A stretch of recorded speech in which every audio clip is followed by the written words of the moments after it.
Listen, you and I have been doing this show together for a couple months now. We have. If it doesn't work out, because we have to have a backup plan, I've got one for us. Everyone does. Everyone's got a backup plan. I think we can become election workers. Do you want to become an election worker? The perks are fantastic. You get lots of training. You get death threats. You learn how to deal with a lot of awful people. Yeah, it doesn't seem like a heck of a job, and it sounds like it's getting more difficult, Gaydos. Oh, it's getting way more difficult, and we're about to explain why. Let me paint a picture for you. Paint it, man. You get a bunch of election workers from all over the state, okay? And they went down to a Phoenix hotel. Well, you've seen the ballroom before, right? We're all in there. And they probably didn't go to the Phoenician or somewhere cool. No, they were talking like a cheap, Days Inn. Exactly. Yeah. At least I hope it was. It was on our dime. And they are greeted, all these election workers from all over the state. They're there to work on, election integrity, right? They're there to train and learn and be better prepared. Yeah, it's good. It's a good idea. So they're greeted by Arizona Secretary of State Adrian Fontes. There's a video message, I'm sorry I couldn't be here with you, but a video message kind of explaining what they're all going to go over. I saw the video message. It was a very warm greeting. Yeah, we'd call it that, right? Adrian Fontes, he's a nice enough, personable guy, right? So they go through this, talking about all this stuff.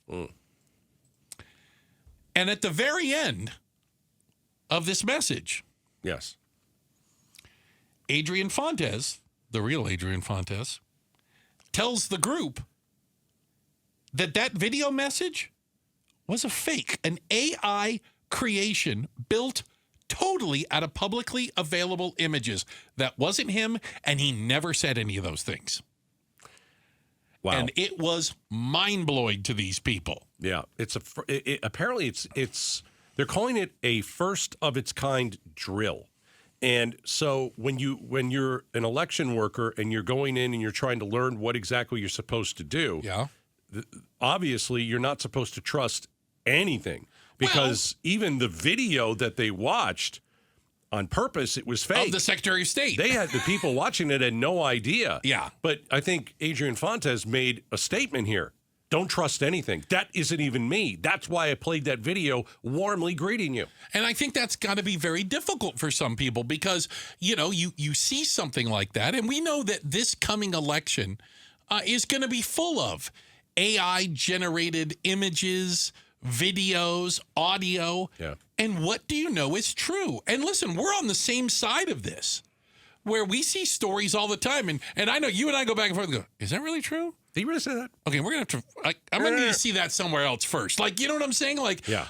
You get to the point, and I don't think everybody is, it would be exhausting, that you have to question everything. But if you're an election worker and you're responsible for any of the systems when it comes to an election, you have to be uber skeptical, right? Assume everybody's trying to pull one over on you, and everything you see, touch, hear, and smell is fake. Yeah, I think it's a good job by Arizona Secretary of State Adrian Fontes just to prove how easy it is to be duped. Yeah. And if you're an election worker, you can't be duped. It's too important. Yeah, good point. So two quick things. I'm ready. First one, I'm glad that we're doing this in Arizona.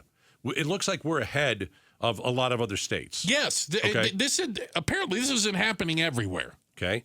So AI-generated scenarios, it seems that we are at least on top of it and starting the conversation. Yeah. The second thing is, don't you remember that I think it was New Hampshire in the primary. Remember, it's the first primary after the Iowa caucus? Yeah.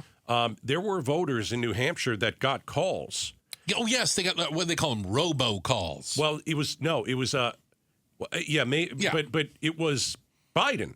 Political calls, yeah. It was Biden's voice advising them not to vote on Tuesday. Yeah. It sounded like a digitally generated voice impersonating Biden that told them not to vote on Tuesday. Don't show up, don't go to vote. Yeah. Right. New Hampshire's Attorney General announced a criminal investigation into that. There was a company out of Texas that was allegedly behind the calls.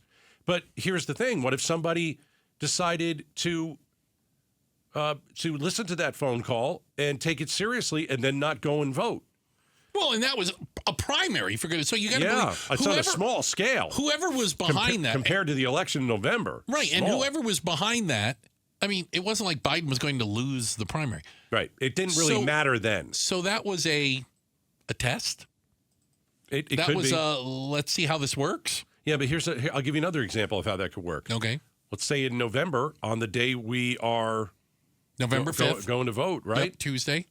Something like that happens here, and it targets the elderly. Well, the elderly, they might believe it. They may not. They don't know AI. They're not talking like that. And listen, my mom would be the first one to fall for it. Don't get me wrong. But I think some of these deep fake videos, some of this AI-created audio images are so good, Gaydos, that even if you were, quote, looking for it, you wouldn't be able to tell. And that's the problem, where you have to see something, and as opposed to, because it reinforces what you already believe, or it confirms your side, that you go, that's true, or that's fake because it's that guy. Right. You almost have to assume everything is fake until proven true. But I don't know if you can prove everything. That's exhausting. You can't prove everything true. Yeah. That'll take forever. So I don't know what to expect in November with deep fakes, and we see, let's say you see somebody online and it looks like Joe Biden and he's saying we're about to nuke Russia. Now, if he says something like that, you know it's fake. It's so outrageous. But there are there are things like that. There's little things. It could be anything. But so I put it this way. Whether it's the geezer, the criminal, or the worm guy. Yeah. Nice callback to last hour. I liked that. I didn't to work on it. It could be anything that furthers that narrative about them. It could be a video of Joe Biden falling off the helicopter, Marine One or whatever. And then everybody believes it. It could be Trump grabbing some girl's butt, in public. I'm just saying. Right. It could be a worm crawling out of RFK's ear. I don't know. But my point is, you wouldn't be able to accept it as true. Let me go back 2 elections ago. If you heard the Access Hollywood tape today, from Trump in the bus, grab him by the pee. Yeah. You would have to say, is that true? I would have guessed it would. I mean, that could be fake. I would guess it would be fake. Right? Yeah. Absolutely. So that's where that's the position we're all being put in. And it's really scary, but it's concerning to think about how AI has gotten so good that it can pull the wool over our eyes. Well, at least Arizona is trying to get ahead of it. Yeah. Shout out to Adrian. I thought it was pretty good. He's got election workers being trained to spot deep fakes and all this other AI stuff to prepare for 2024. Thanks for watching Outspoken with Bruce and Gaydos. Tap to watch more from KTAR News and click the button in the middle to subscribe.